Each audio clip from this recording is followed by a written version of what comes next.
X marks the spot. I'm Jeff Stein with today's Iowa Politics Report. Next Monday, a change in procedures for U.S. passports. No longer will applicants be limited to listing male or female when asked for their gender. Now you can choose X instead. Literally, under gender, you can list X.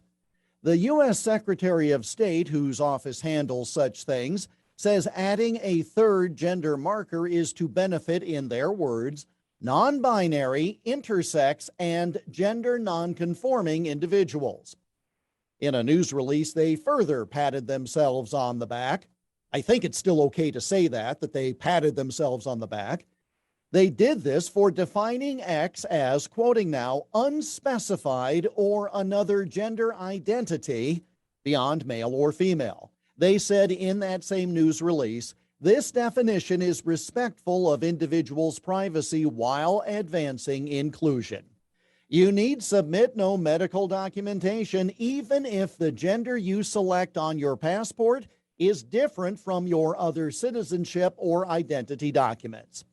I'm not going to wade into the fight on this other than to wonder if, in fact, the U.S. government is actually harming the very people they wokely claim to be helping. The purpose of a passport is primarily for international travel. By identifying yourself as X, neither male nor female, might our government be allowing countries which are not as woke as we are on the subject to target X individuals for possible harm? In other words, there are nations in the world which persecute and harm those who are gay and lesbian, for example.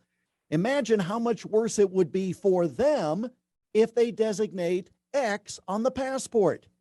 As with so much of wokeness, it claims to be helpful for a certain class of individuals, but often leads to adverse, unintended consequences which cause far more damage than any feel-good benefit that might be derived. Instead of X marking the spot, the X may be a target on the backs of some Americans. And that's the Iowa Politics Report for Tuesday, April 5. On Twitter, Instagram, Getter, and Parler at Iowa Politics. I'm Jeff Stein on News Talk 1540 KXEL.